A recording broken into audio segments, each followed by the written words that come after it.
Ooh, the Jets are a hot, stinking mess, but who is to blame?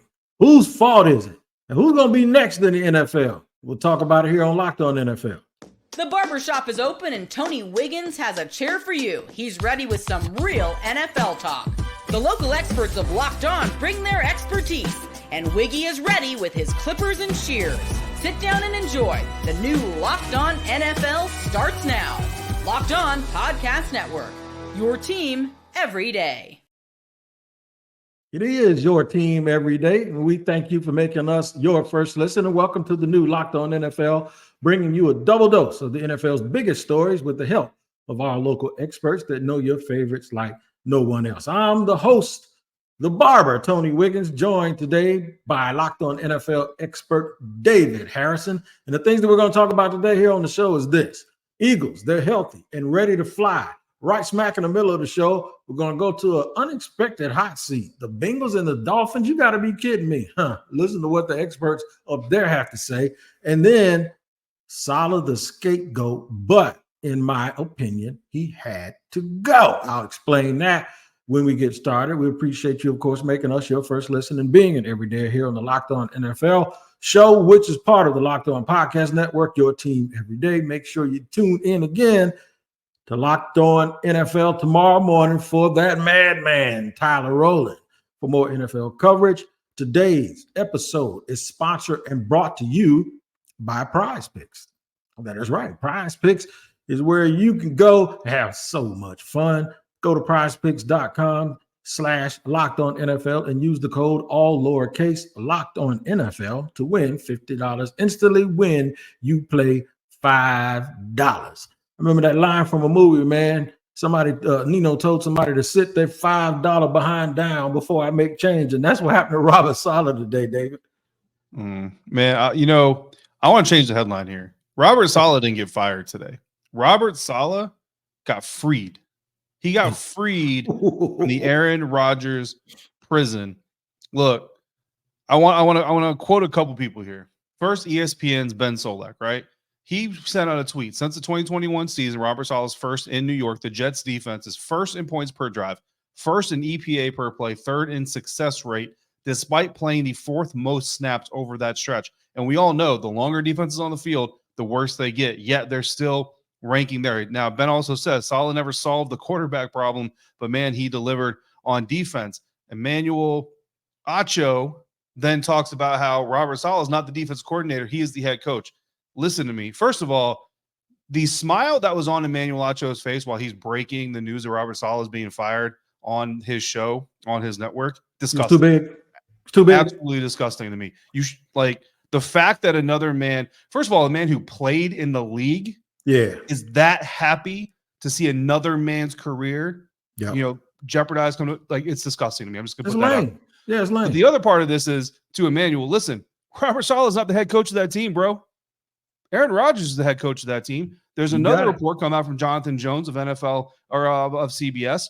Ousted Jets head coach Robert Saleh was considering firing offensive coordinator Nathaniel Hackett before he himself was fired. You want to know why Robert Saleh was fired? Because he wanted to make the right move for the New York Jets.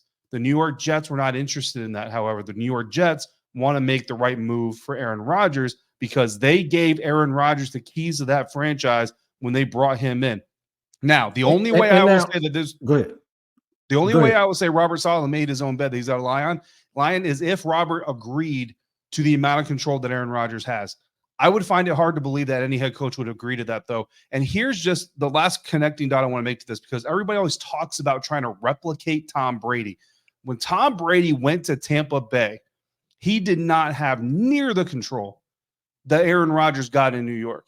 Bruce Arians has always been a player's coach. So to some people, it might look like Tom was controlling things. The reality is Bruce Arians said, yes, Tom, we will do this for you. Yes, Tom, we will do this for you. No, Tom, we will not do that for you. It took weeks for Tom Brady to convince Bruce Arians to bring in Antonio Brown. And even then, it was under the agreement that Antonio Brown is your responsibility, TB, not Bruce Arians, not Jason Lights, yours, buddy. He is on your plate, nobody else's. That's what it took. Tom Brady did not run the Buccaneers. Tom Brady was a player on the Buccaneers roster. Bruce Arians had control of that team. Jason Light had control of that roster. Trust me on that. The way that the Jets went about this whole process is terrible. Robert Saleh, congratulations, my friend, because this dude's making about 20 G's a day to not deal with that mess anymore. Hey, we're going to hear from John Butchko with Locked On Jets, and then we're going to come back and we're going to peel the rest of these layers off of that flour. I'm John, the host of Locked On Jets, and there's big Jets news on this Tuesday. The team has fired head coach Robert Saleh. On one level, this is surprising. This is the first in-season coaching change the Jets have made under Woody Johnson since he became owner. On another level, it's not surprising. The Jets are 2-3, they're underachieving, and one of the team leaders, Quincy Williams, after an ugly loss to the Minnesota Vikings on Sunday, implied that there's a lack of accountability in the locker room. Defensive coordinator Jeff Ulbrich has been promoted. He will be the head coach going forward on an interim basis. No changes to the offensive coaching staff, though. Much maligned offensive coordinator Nathaniel Hackett will stay in place, at least for now. We'll have more on this ahead on the Locked On Jets podcast. Tune into Locked On Jets every Monday through Friday, part of the Locked On Podcast Network, your team every day. Two things, David. I can't remember who said it. I think it was Johnny Cochran who said, you got some nerve complaining that you're an orphan after you kill your parents, right? Mm-hmm. And this is exactly what Aaron Rodgers, he got everything he asked for, got the keys to it. The other part of it is I never confuse, and I'm talking to you, another serviceman, and you heard this before, never confuse your rank with my authority. Mm-hmm. I never, ever confuse talented people with being great leaders. Some people are just talented people who have to be told what to do. Yep. Leadership can come from a dude that ain't even the best player on your team. Yep. Aaron Rodgers does not have that trait, the petulant pouting. I told Julian Council the other day, a day before this happened, he's turning into Benjamin Button. The older he gets, the bigger baby he becomes, and that is not befitting of a leader of an NFL franchise. 100%. Look, Aaron Rodgers is driven by ego. Listen, every human being has an ego. In fact, actually, one of the most egotistical things I believe that a person can say is, I don't have an ego, because what you're telling people is you're different than every other human being on the planet. It's like looking at somebody in the eye and say, I'm the humblest person you will ever meet, bro. That is, it's an oxymoron. So, but Aaron Rodgers, 1000%, he is driven by ego. He's driven by his legacy, by what he's accomplishing or accomplished, and that is not a leader. So when you put him in control of your team, and look, Robert Saleh didn't want Nathaniel Hackett running that offense in the first place. And Quincy Williams is 100% right, 1,000% right after this move is made. There's a lack of accountability in the locker room. What is he talking about? There's a lack of Aaron Rodgers being held accountable for his poor play, possibly his poor preparation. Maybe he doesn't believe he really needs to prepare. He's clearly not working for this coaching staff. This coaching staff works for him. When you have a player in the locker room like that, it breeds negativity.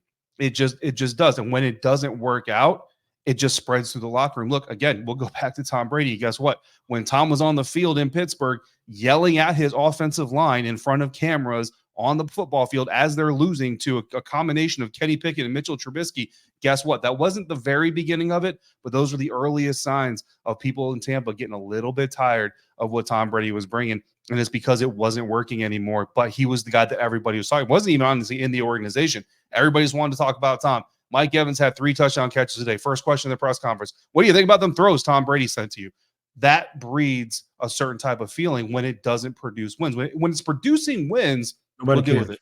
We'll do it. I don't gotta like you. Just keep winning, bro. Give me a ring and we'll just smile on the sidelines. When you start losing, it becomes a problem.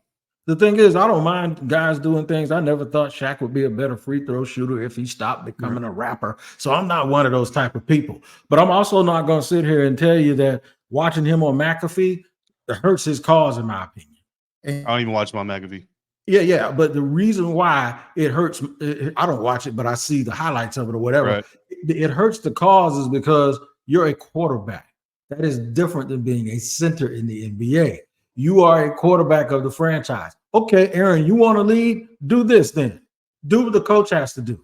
Stand up and answer questions today after Saleh got fired. Since you're the leader of the organization, you're leading without consequences. Stand up. Don't go on McAfee. Go stand up at the podium and have to be a professional with your shirt tucked in and answer all the questions from the media, the New York media. I bet you he won't do it because he's not controlling that narrative. And you know why Nathaniel Hackett's not the interim head coach? Because Aaron Rodgers needs him solely focused on him and not the entirety of the team. So That's again, it just shows narcissist. you Nathaniel Hackett works for Aaron Rodgers. The head coach works for Aaron Rodgers. You think Ulbrich has any inkling in his mind that he has the authority to fire Nathaniel Hackett or bench Aaron Rodgers? Absolutely not. Bro, final thing I'll say about this, because I know we got to move on. DeVonta Adams, bro, listen to me. If you don't want to go to Vegas and you want to play with a guy you know, fine. Go to New Orleans. I'm not telling you it's going to work out, but it's going to be a lot better than if you go to New York. Go to New Orleans. Actually, find a way to go to Washington. But I'll look at you. if you want to go somewhere else, go to New Orleans for your own safety and peace of mind. I got you, man. We're going to move along and talk about some unexpected hot seats, a quick whip through segment. Number 2, we're going to talk about the Bengals and the Dolphins and people actually thinking that those coaches are on the hot seat. I'm going to let them explain it to you, and you'll hear about it here on Locked On NFL. Today's show is brought to you and sponsored by Prize Picks. All you need to do, man, is go to prizepicks.com if you want to win you some money. If you think you're smarter than a computer, they got 5 million followers. Guess what? You ain't playing against all of them. All you're doing is playing against Prize Picks. Now, what they do is have stat projections. You just have to go more than or less than. Any combination of 2, 3, 4, 5, or 6, and your money will start rolling in. You can now win up to 100 times your money on Prize Picks with as little as 4 correct picks. I had a pretty good week last week. Make your picks in less than 60 seconds and turn your sports opinions into real money all season long on Prize Picks. Here's what you do.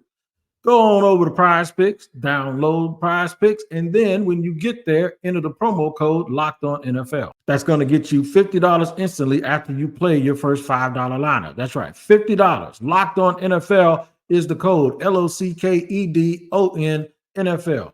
Go on over to Prize Picks, man, and start winning you some of that money. Today's show is also sponsored and brought to you by.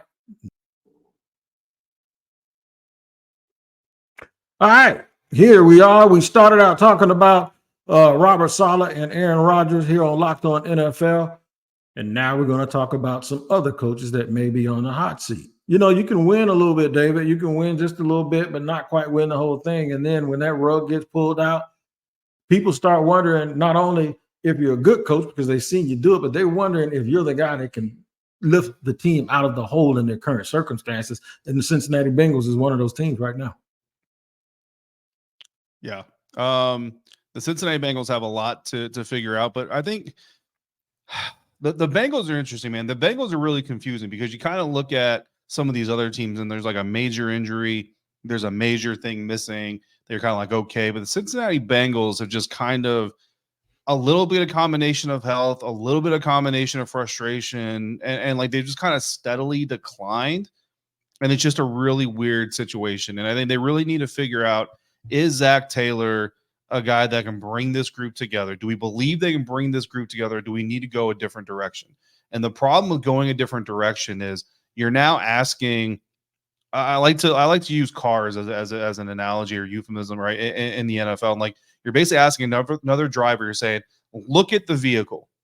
You can't test drive it. You can't touch it. You can't even pop the hood. You can't go in the garage and see what's going on with it. Look at the car and the way this guy drove it. Can you drive it better? And that is so hard to do. That is so hard to do because you can look at the roster, you can look at people, but if you don't know them and you don't know the locker room dynamic and you don't know any coaches that you're inheriting, like it's just really hard to do. So if the Bengals want to continue with this path, I kind of lean towards, unless Zach Taylor is a problem. Like if he's a problem in the building, that's different. But if Zach Taylor's not the problem, what you need to do is really kind of sit down and hammer out, okay, bro, how do we get to the solution with you? Because if you go away from Zach Taylor, it's almost, to me, I think teams kind of just need to just go a different direction altogether. Bring in a new guy and say, listen, where do you want to take this team? And let's figure it out. And you do it before you ink yourself to really bad contracts with guys like Jamar Chase. You know, not that he would be the bad contract, but again, I know what you mean. Yeah, if you bring in a new guy and it doesn't work, you're tied to that. That just makes things worse. I know it. Listen to what Jake and James said on Locked On Bengals. The Cincinnati Bengals season is on the brink of disaster and changes must be made. Does that involve a mid-season coaching change? whatever you think the Bengals need to do to salvage their season. We're going to start today by taking a look at the coaching staff and asking the question, because in the minds of fans, James, these seats are certainly hot. But in the minds of the Cincinnati Bengals, and we know how the Cincinnati Bengals work, I am skeptical. The question is, should seats be hot for this coaching staff right now? Sure. Of course they should. They're 1-4.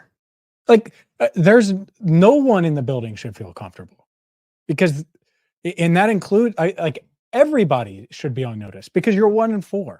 And so when you start out like that and there's Super Bowl expectations, it's black and white to me.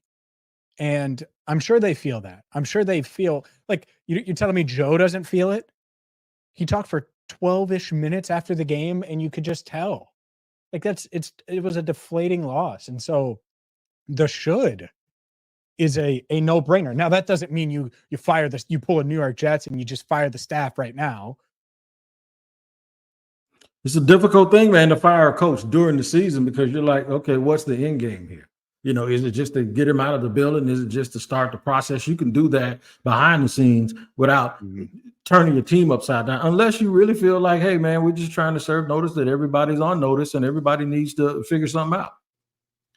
Yeah, it's rough, man. It's really rough. And again, like I said, unless the head coach is an active part of the problem, not just that, like, the current direction isn't working and right now we're losing. Like, unless the coach is an active part of the problem, getting rid of him doesn't really do a whole lot. Like, you might get that legendary, week after a firing win, right? Like, next week the Jets win, and everybody's like, oh, they did it for the interim head coach and everything like that. But eventually everything is going to go back to the norm. So again, it's what does removing, it's addition by subtraction, right? If you're going to fire Zach Taylor midseason, okay, what are you adding by losing Zach Taylor? If the answer is we're just losing the guy that's the face of the losing, okay, you're not really adding anything. Like, there's really no points, right. no benefit to it, right? So, like, there's got to be a reason for it. And again, I'm not inside the Bengals organization to be able to speak on that, but it seems to me like this is not a Zach Taylor situation. This might be a scouting situation. It might be we're prioritizing the wrong traits on defense from a free agent evaluation, draft evaluation standpoint.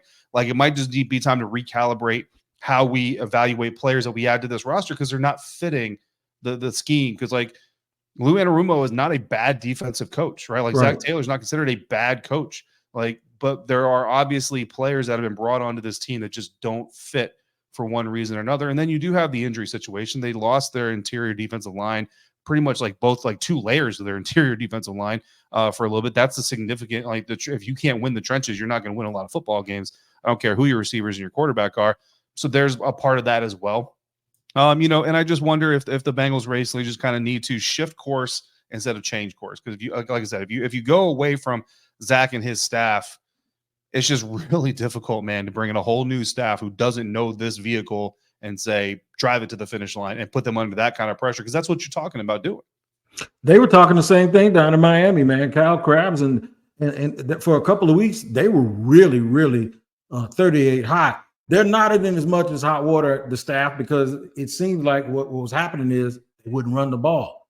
They wanted to win their way instead of trying to win the game. They lost to the Titans because they refused to try to run the ball. So Kyle Krabs says, well, they figured it out, and now maybe they're not on the hot seat down in Miami, as we quickly listen to this. The Miami Dolphins rushing attack got on track against the Patriots in Week 5. The Dolphins on Sunday ran the ball for almost 200 yards. This was the second time in the Mike McDaniel era that the team ran the ball 40-plus times in a football game. This football team looked like they found a little bit of self-awareness with the way that they played against New England. So the first thing that when I look at what changed versus New England was your F position, your fullback and your tight ends, your flex players that are the adjusters of all of your formations. They played their best game of the season from top to bottom. Like, the collective room played their best game of the season. Now, you may have had individual performers who had better performances in different games, but on the whole, this group, Mike McDaniel said that to me in training camp. That the versatility and execution of that room dictates the versatility of the entire offense. There it is. So what happens is the thing that was the extra thing that wasn't the main thing, the running, the thing that you knew you were going to need it, they got to rely on that a little bit more right now, moving down the stretch until they get the quarterback back in the lineup.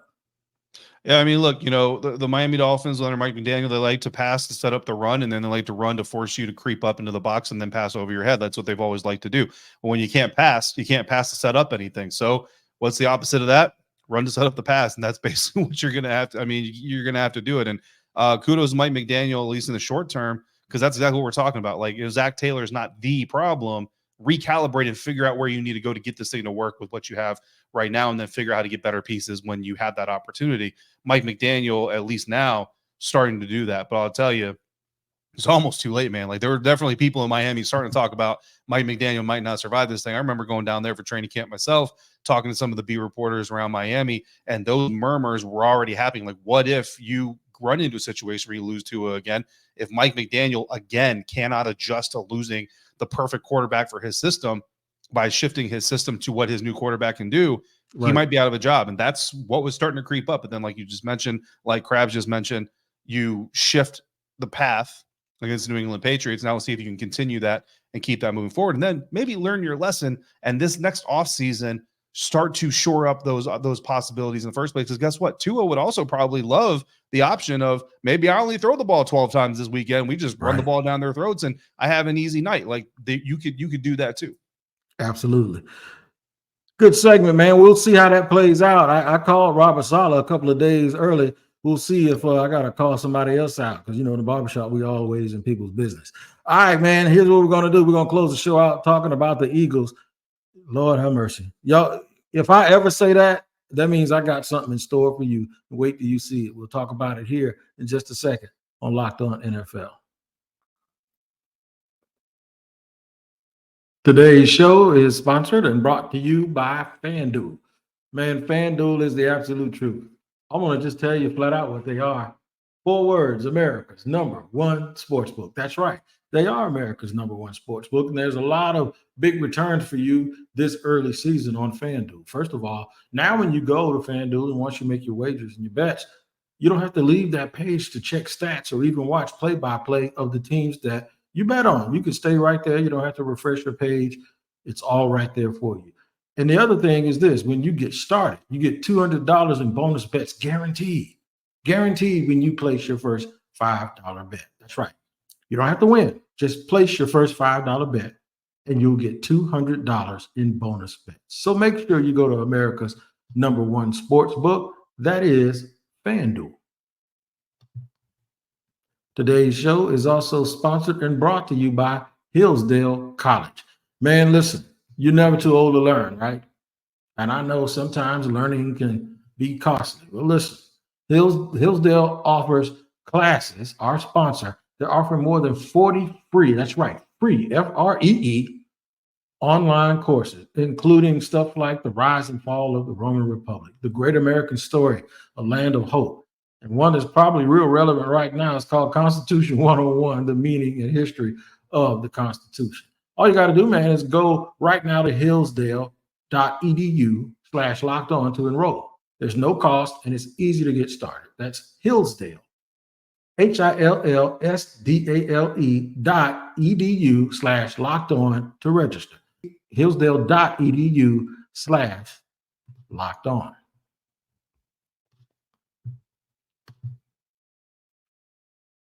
All right, here we go, Locked On NFL, as we close the day.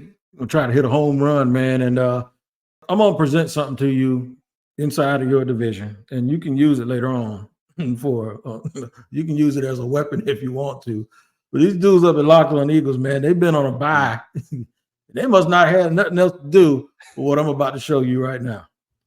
Bad boys, what you gonna do? What you gonna do when A.J. Brown and DeVonta Smith finally suit back up in midnight green together? We got to talk about the bad boys. And we're not talking about Will Smith and Martin Lawrence in what now, their 5th Bad Boys movie? No, we're talking about A.J. Brown and DeVonta Smith for the first time in the Northern Hemisphere in the year 2024. The last time they took the field together was down in Brazil in week 1. And we know what happened after that. Going into week 2, all of a sudden, A.J. Brown, somebody who's had these soft tissue injuries in his career, it popped up once again. He tweaked his hamstring, and the Eagles, blessing in disguise, maybe, were able to get A.J. Brown fully healthy and get him back for this Week 6 matchup against the Cleveland Browns. DeVonta Smith, we know he had to go through concussion protocol. He unfortunately did not get to practice prior to the bye week. Lane Johnson, though, he did practice. He was closer to a game-time decision than DeVonta Smith was. But good news is, as James Palmer said, the Philadelphia Eagles are going to be full strength on the outside. He went through all that to tell us that DeVonta Smith and A.J. Brown are coming back this weekend. That's your division. See, that's kind of stuff happening in that division that you hang around in all the time. That's not happening. There's no karaoke hour at Locked On Commanders, I can tell you that. But look, I mean, the Philadelphia Eagles, Gino wrapped it up right there beautifully because he said they're going to be fully healthy on the outside. The problem is on the inside, that organization is still about as sick as they come. And the thing, if you're the Cleveland Browns, you have to understand, I mean, you got to play full 60 minutes. Don't get me wrong here. But if you make them struggle or if you make them suffer, you make them question themselves a little bit for the first 30 minutes, that'll make the second 30 minutes a little bit, I won't say easy, but a little bit easier, right?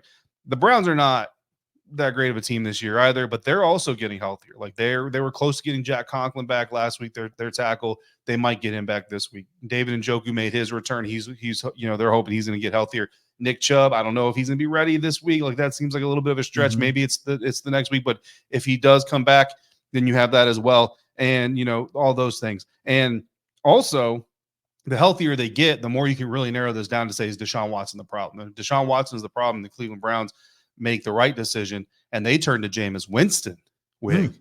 If they turn to Jameis Winston, all bets are off. Yes. Anything can happen. Anything can happen.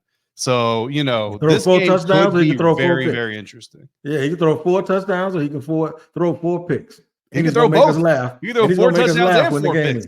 Yeah, I know, both. And he's going to make us laugh when the game's over. Yeah, man, it's good to see them at full strength, though, because I'm really liking the way. And believe it or not, we thought the Giants were like these algae eaters, like the bottom dwellers, right? And they won a game the other day against a real tough team on the road and looked like they had a little pizzazz about themselves. So the NFC East is really, really shaping up to be something that I like. So we keep talking about all of these teams that may make the playoffs. We talk about all of these teams that are firing coaches or on the hot seat. There's an organization right now that probably won't make the playoffs, even according to their own people, and that's the Chargers. But the reason why I like where they are is because I think they are very, very stable in the operations side and the coaching side. I think they're overachieving. He's doing a whole lot right now with a lot less than he's going to have. And I think he's going to continue because he was just in college. Dudes that do that, Pete Carroll, Jimmy Johnson, guys that leave college, they always, even Urban Meyer's first draft in Jacksonville was a really good one. They always have an advantage because they know all of these kids from recruiting them at high school. I want you to listen to the guys that Locked On Chargers talk about exactly what I mean. Now 4 games into the season, we are starting to get a pretty good picture of who this 2024 Chargers team is, a team that has a dominant defense, but if the offense can improve, they are not a lock to make the playoff. We have a pretty representative sample size at this point, and I think there are a lot of people kind of wondering what they should expect from this team. That being said, I don't think this is a playoff team, or at least I can't certainly say this is a playoff team unless we see some of these kinks get worked out offensively, because the Chargers offense hasn't been mediocre. It's been bad. And if they have this bad offense and they can't improve it, it's hard for me to have faith that they're a playoff team. Yeah, I'm going to agree. I'm buying it. I think the Chargers defense is good enough to keep them in a lot of football games, and it might even win them a couple of football games this year. But I can't sit here and tell you that if the Chargers maintain the level of offensive play that they have through the first 4 weeks, that they're going to be a playoff team, because that would just be me lying. Woo! And he's right. You can feel good about a team taking that slow path to being good if you're a fan, as long as you see improvement and they believe and have hope that it's going to get better. Yeah, you got to have faith in the path ahead, right? That's what Washington Commanders fans were hitching their wagons to all training camp, all preseason, all offseason, was liking the moves that are being made because you see the vision. Now, Fortunately for Commanders fans, they've been winning this year, and you can kind of reach out and touch those results and it makes it easier, right? So for Chargers fans, a little bit more difficult. But look, they got 10 draft picks in 2025. Now, 5 of those are in the last 2 rounds. That's significant. But if you can find 3 contributors, maybe a starter in those last 5 picks of the 2025 NFL draft, like you said, Wig, leverage Harbaugh's knowledge of the college players coming out, that can accelerate your process. Right now, the Chargers are 22nd in available salary cap. That's not very good, but they're ranked 7th most in 2025 salary cap, but they've only got 3,600 players under contract next year. Look, Khalil Mack, Morgan Fox, Denzel Perryman, Poona Ford, Hayden Hurst, all of those guys at or over 30 with expiring contracts. So you got to replace all those dudes. 3 cornerbacks, Asante Samuel Jr., Elijah Molden, Christian Fulton, playing on expiring contracts. So you're probably going to have to replace at least one of those guys, if not 2 of those guys, if not all 3 of those guys. And you're paying your quarterback 13% more of your salary cap every single season starting next season through the life of his contract. But GM Joe Horitz comes from the Baltimore Ravens organization where they have been able to home grow competitive rosters. So they need to combine that with Harbaugh's knowledge of these college players coming out, and that combined with a couple of smart veteran signings, no splash signings in the first 2 years, some smart veteran signings can put the Chargers back on a path towards the top of the AFC West. No doubt about it. It's something for us to monitor, something for us to watch, and you can monitor us here every single day on Locked On NFL. My man David will be back. I don't know why I want to call you James Harrison so bad. Maybe it's because you've been lifting weights or something, right? David Harrison will be back Wednesday, every Wednesday with us. Make sure you tune in tomorrow. Tyler Rowland, you get a double dose of NFL Espresso. The Madman will give it to you early in the morning, and I'm sure he has a lot to say about everything that has gone on in the last 24 hours. So he'll give that to you, and then slide back through the barbershop tomorrow, and we'll be right here with the local experts to know your team like no one else. Until next time, you guys take care of each other. We'll do the same, and thank you for tuning in to Locked On NFL.